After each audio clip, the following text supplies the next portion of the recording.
Now in these questions for integration, we're going to integrate functions where we've got two trig functions, and they're in this form where you've got sine of x to the power and cos of x to another power. And really what we're going to have is situations where m and n are different values. So, and we've just got to consider whether they're odd or even. So there's four situations we're going to have. If we have the first one where both m and n are even, then really what we're going to be able to do is convert it back into this form.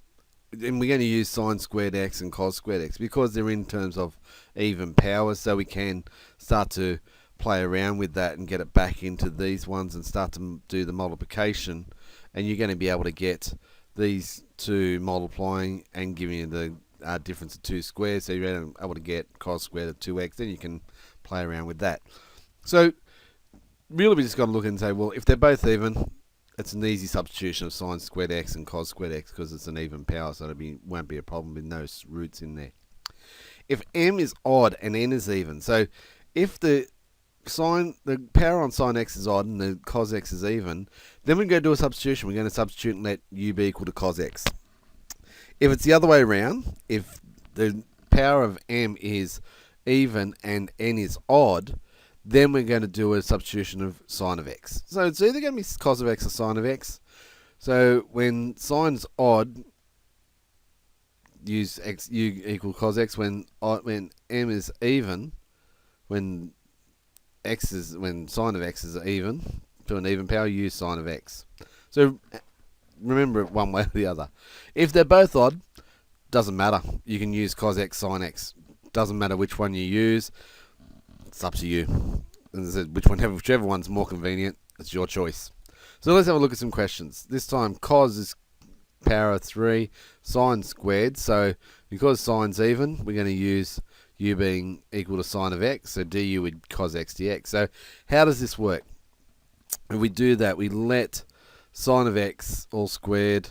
We're able to do a substitution of cos x squared, and we see how we manipulate it there, and do a substitution of cos squared x 1 minus sine squared x cos x dx. So we've just manipulated there to do that, and you can see how we get the cos x dx in there to get du, and then we do the substitution, we get the 1 u squared minus u to the power of 4, which we can then do the integration on, which is going to give us 1/3 of sine of x all cubed and 1/5 sine of x to the power of 5.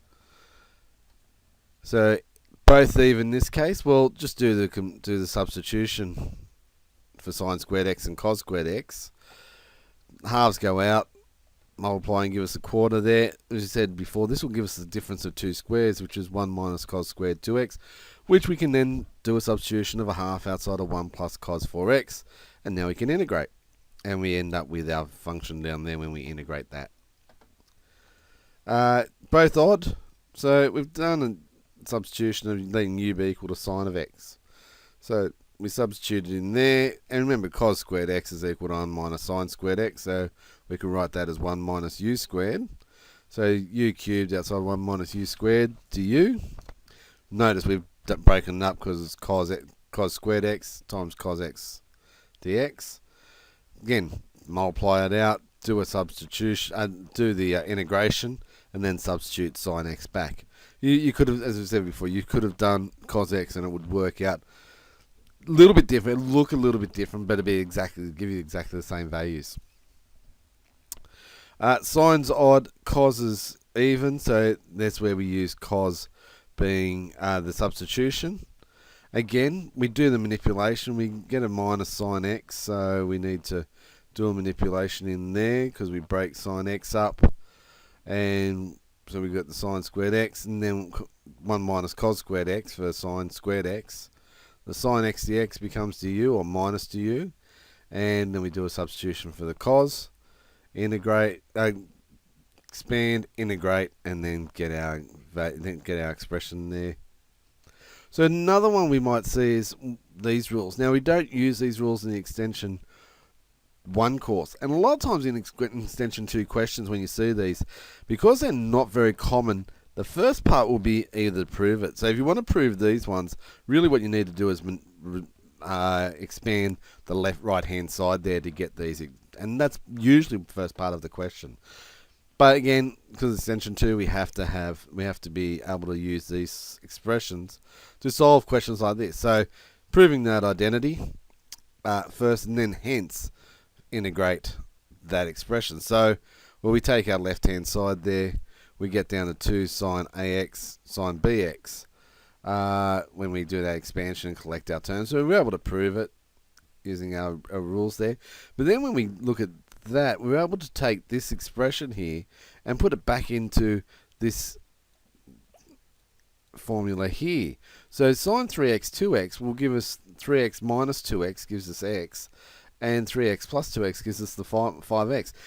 That's not easily integrated, but this is. So doing that manipulation gets into a form that's very easily integrated, and we're able to get that expression that we want there. So there's one you might see pop up again. Hopefully in the question, if you ever get at it, you've got that expansion first, so you're able to hence find that. If not, try to have a look and remember those expressions. Not easy because, again, more rules. Pretty obscure because you don't see them very often. So that's why you see a lot of times the question gives you that. So there's some using different trig functions and being able to integrate those ones. So have a look through, make sure we know those rules of when to use what substitution at what time, and be able to manipulate the trig expressions to get something you can integrate.